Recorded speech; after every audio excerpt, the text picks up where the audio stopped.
resguardo, escopetera y pizza, narrada Nuriaga Joan.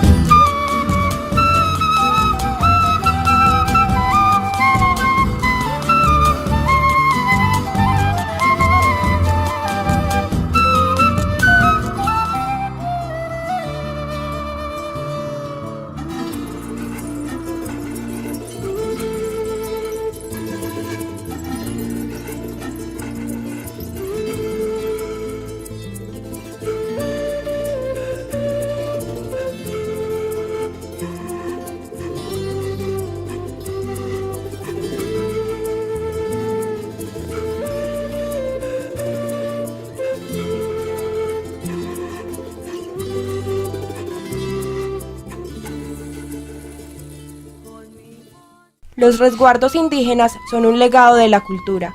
Más de 80 comunidades habitan en Colombia. Han podido resistir todas las colonizaciones que se les han hecho, partiendo de la primera cuando llegaron los españoles. Muchos indígenas han tenido que esconder su identidad y costumbres, producto de hechos como la religión, la discriminación o las hibridaciones culturales. En Colombia se estiman, según el DANE, que existen cerca de 1.400.000 indígenas. Ser indígena es un acto de conexión con lo que somos. Los resguardos se protegen bajo los derechos tutelares de autonomía y territorialidad, es decir, bajo sus costumbres y principios se establecen su propio ideario, su autodeterminación. En Caldas y Risaralda se fusionan varios resguardos. Uno de ellos es Escopetera y Pirza, ubicado en Bonafont, que además contiene varias veredas de Risaralda. En ese lugar habitaron las comunidades ancestrales de los Pirzas y los Umbra. Se cree que también los Quimbayas. Para el año de 1627, algunos españoles mandados por el rey vinieron con el encargo de crear los resguardos de indios. Fue así como el oidor Lesmes de Espinosa y Saravia constituyó los resguardos de esta región como estrategia de centralizar la mano de obra indígena que escaseaba por culpa de los maltratos y la esclavitud, para proveer de comida las mesas de los españoles y para evitar la mezcla racial. Una de las características de este sistema de resguardos fue la propiedad comunal. Nadie podía vender el territorio o cambiarlo, lo que permitió de alguna manera proteger el patrimonio de la tierra, aunque ésta ya estaba reducida y las mejores tierras fueron entregadas a los españoles para sus haciendas. El sistema de resguardos posibilitaba un control más riguroso de la cultura y de las prácticas de los indios, labor desarrollada por los frailes y religiosos católicos que fueron cristianizando todo a su alrededor. De allí vienen los nombres de San Lorenzo, de Candelaria y de numerosas veredas que antes tuvieron sus nombres indígenas. Escopetera y Pirza se erige como un legado, como una reserva de la cultura que crece y se alimenta todos los días. Su fuerza y unión constituyen un aprendizaje muy enaltecedor, como el de esos cientos de resguardos que hay en Colombia. Mi resguardo está constituido por 28 comunidades, 10 en el departamento de Risaralda y 18 en el departamento de Caldas. Está constituida por 10.000 habitantes, tenemos un centro poblado que es la comunidad de Bonafont, donde se hace el mercado cada 8 días. La estructura político-organizativa es el gobernador suplente, cabildantes, el secretario, tesorero, fiscal, el alcalde. Cada comunidad tiene su cabildante, ese cabildante es la autoridad dentro de la comunidad. El mariscal español Jorge Robledo da inicio a la invasión de los poblados indígenas, desplazándose por el valle del Río Grande, Río Cauca, pasando por las cumbres montañosas de la cordillera occidental hasta el valle de Aburrá, hoy Medellín. Dominó y colonizó a los ansermas, palabra que nace del nombre dado a la sal por los nativos Anser. Fundando la ciudad de Anserma, desterró y esclavizó a numerosos grupos, incluidos los carrapas, pícaras, pozos, paucuras, pirzas y a sus caciques, entre ellos Umbruza y Ocusca, y a Cananúo, cacique del pueblo indio de los Irra, todos ellos ya desaparecidos. Los pirzas y sopías resistieron, cuentan los cronistas. Al capitán Ruy Vanegas le dijo a Robledo que partiese a la pacificación de Pirza y Sopía, lo cual no fue tan fácil por haberse puesto en armas de los Pirza, valiéndose de hoyos y púas contra la ventaja de los caballos, en que cayeron algunos. Aunque conocido el ardid y castigado el atrevimiento en algunos encuentros que precedieron, hubieron de admitir forzadamente la paz.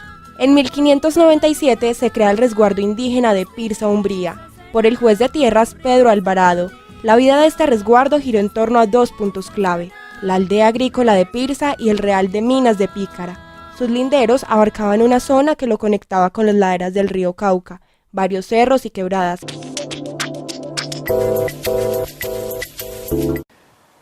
Para hablar de lo que tiene que ver con todo el proceso de inmigración que se da en el municipio de Río Sucio, que es igual a Supía y a Marmato, tendríamos que tomar como punto de partida 1830, que es la época en la cual se desarrolla una actividad muy grande desde el punto de vista minero, porque hay compañías extranjeras, sobre todo inglesas y francesas, que negocian con el gobierno colombiano después del proceso de independencia la exploración y explotación de esas zonas mineras.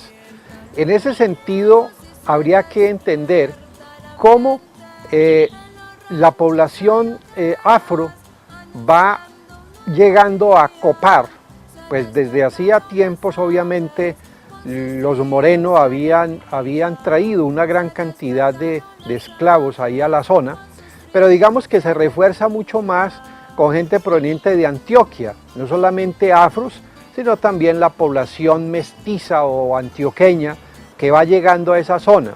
Y yo diría que hay dos tipos de pobladores. Uno, que son los empresarios que comienzan a presionar la entrega de tierras para poder establecer sus empresas, como por ejemplo señores como de La Roche, que logran que se les adjudiquen grandes extensiones de tierra para esa exploración minera.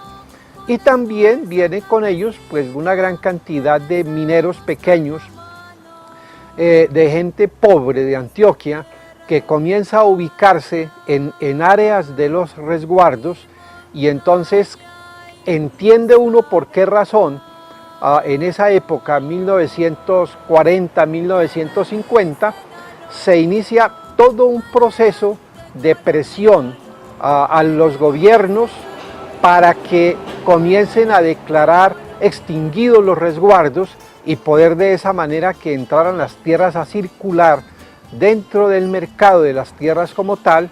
Encontramos en el caso, por ejemplo, de San Lorenzo, cómo se elimina el resguardo, y también, repito, a nivel de la montaña, Pirsa, Escopetera, Cañamomo, toda esa presión que termina finalmente con la penetración, repito, a sus tierras de una gran cantidad de población de origen antioqueño, de origen afro, y los caucanos que de tiempo atrás colonial se habían establecido allí en Quiebralomo, y posteriormente el traslado a Río Sucio en 1819.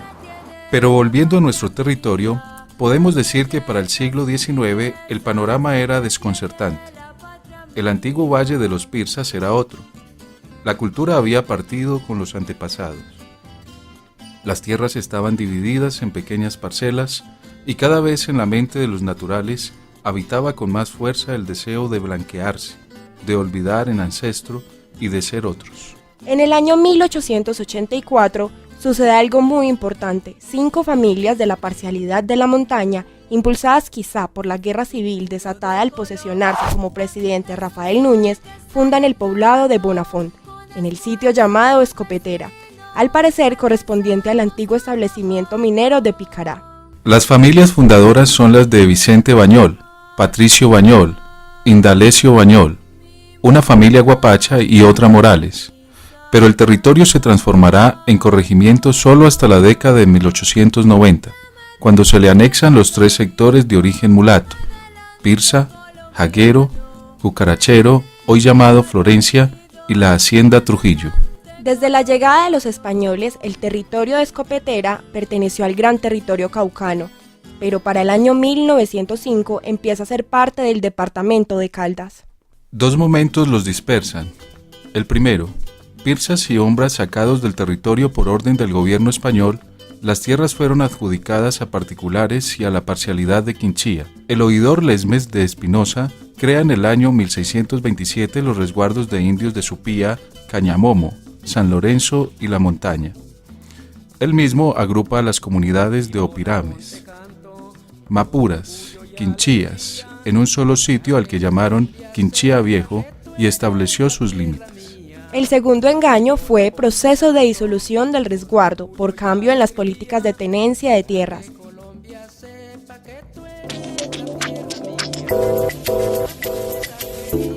Yo comencé a movilizarme, a conocer un poco la historia del sistema del país, por ahí de 1980 para adelante, 1980.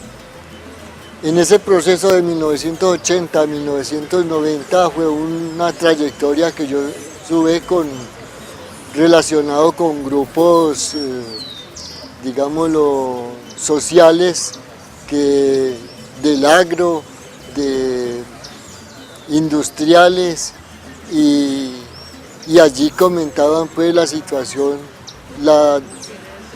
actualmente de lo del país.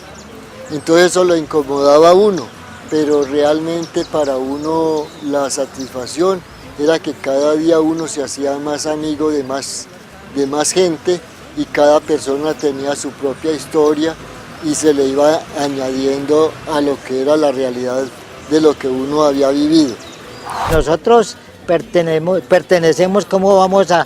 Si es que nadie puede opinar sobre nosotros, hay una libertad, y esto no nos lo estamos inventando nosotros, porque nuestros abuelos, nuestros ancestros fueron personas que pertenecieron a comunidades indígenas. Nosotros tenemos sangre indígena, entonces ¿por qué no nos van a quitar que nosotros podamos hacer parte de un resguardo, conformar un resguardo aquí en Bonabón?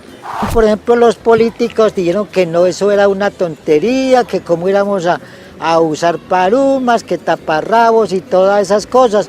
Entonces dijimos, nosotros no estamos buscando sobre eso, porque nosotros ya esa cultura sería muy bonita para nosotros todavía tener esa cultura. Nosotros ya no la podemos tener, pero nuestros derechos están vigentes en la Constitución. Entonces, al estar vigentes en la Constitución, entonces nosotros tenemos unos derechos para conformar nuestro resguardo.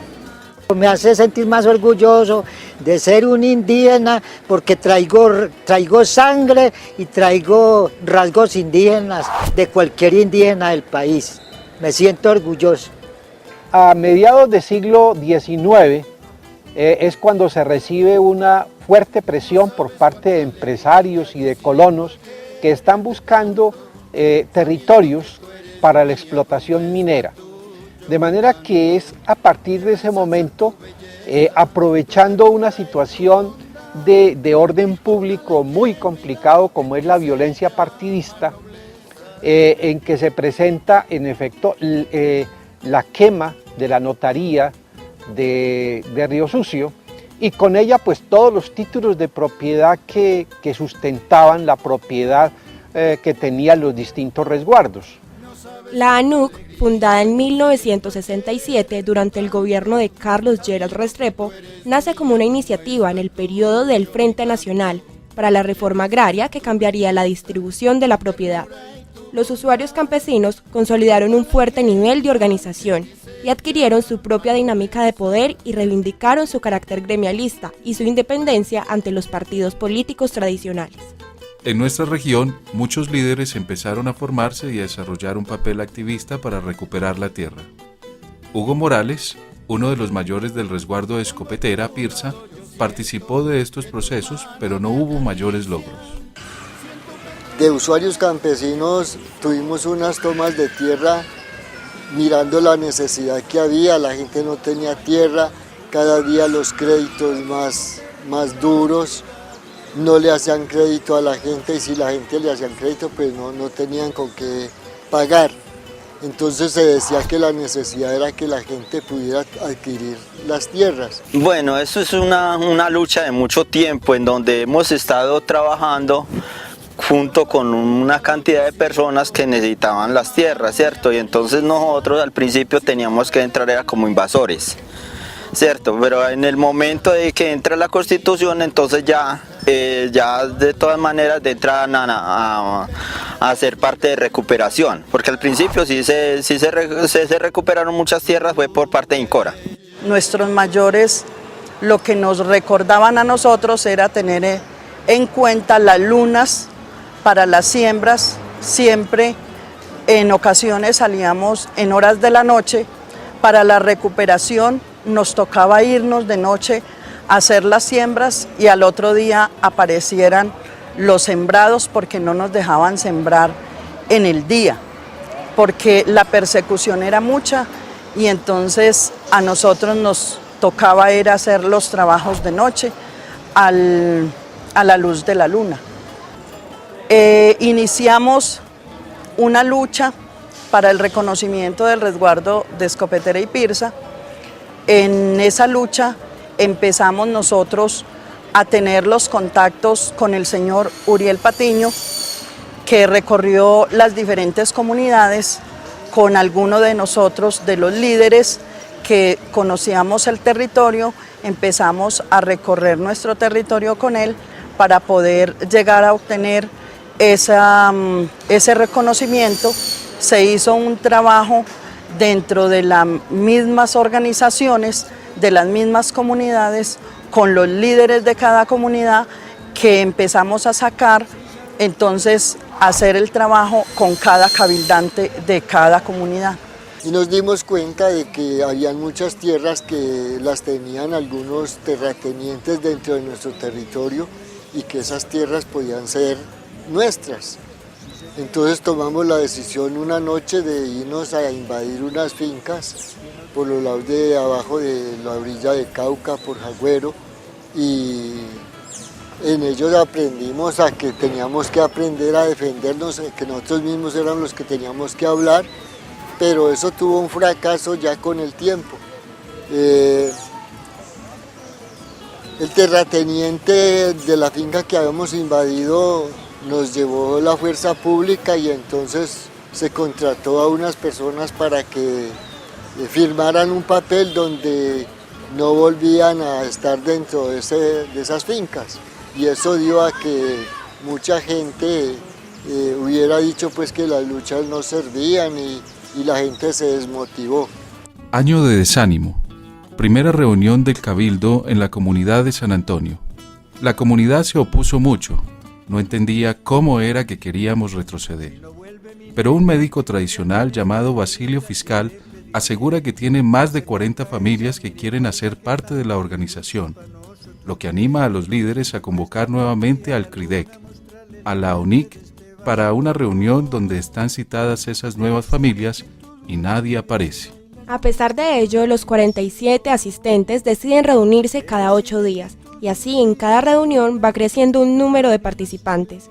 Algo tradicional en estos encuentros de San Antonio fue la recolecta con el sombrero de don Manuelito Morales. En este momento no había asignación de recursos y todo lo que se hacía era gestión de la comunidad.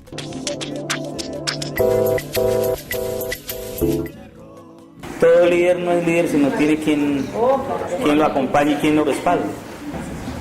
Entonces viene José Omar y me dice: gobernador, va a estar el senador, el ministro de Hacienda va a estar en Manizales, va a estar en el hotel tal.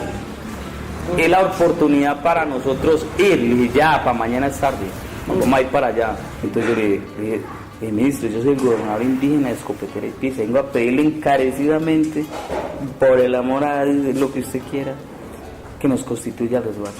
En sus manos está, en su firma está, que constituyan el resguardo.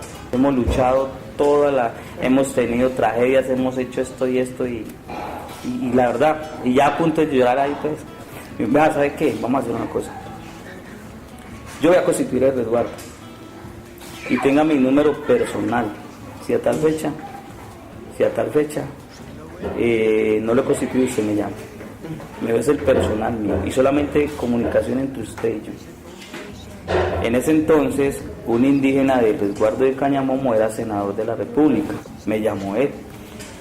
Mi gobernador, A usted lo andan buscando por cielo y tierra y no lo han podido encontrar. Pero a usted le tienen una cosa, yo no sé qué es, pero muy grande. No me han querido decir a mí que si es tan amable que se comunique con el ministro. Señor ministro, dijo, oiga, jovencito, ¿usted dónde ha estado? Que yo lo lleno en mis quehaceres. Ah, bueno, vea, jovencito, ya le constituí su resguardo. ¿Cómo así? Sí, ya.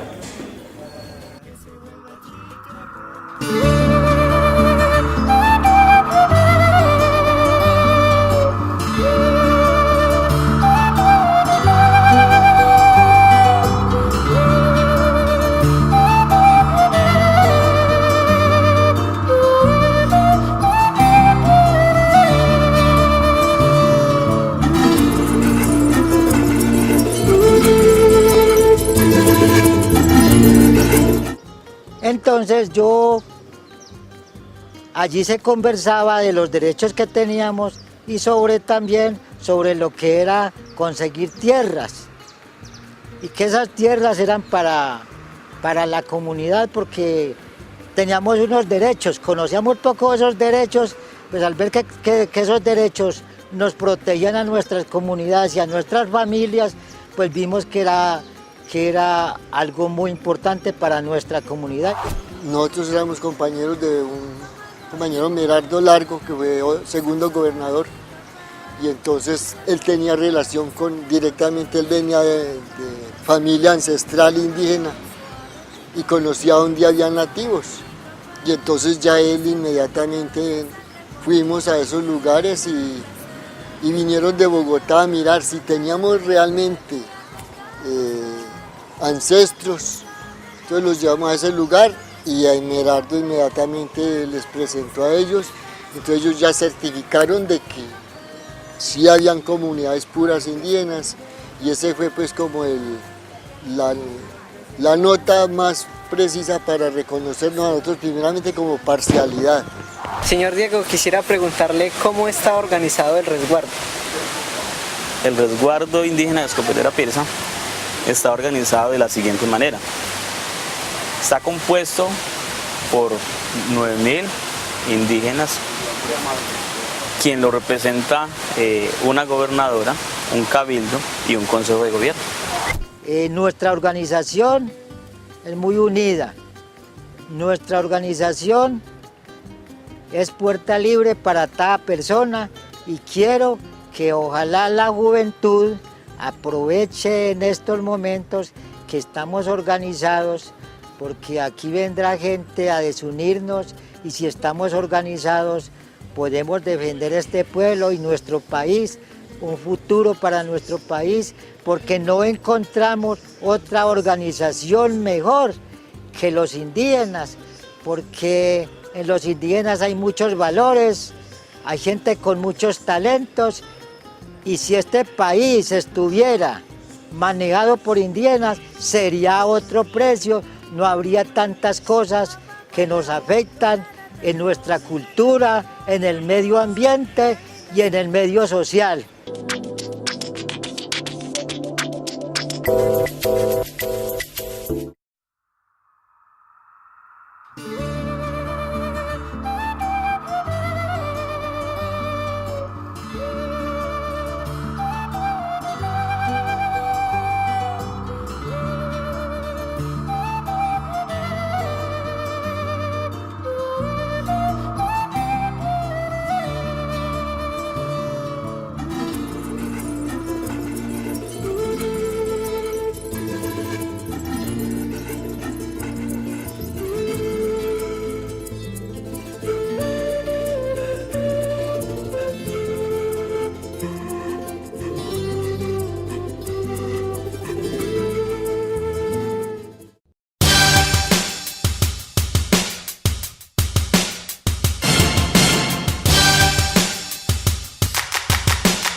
Chao.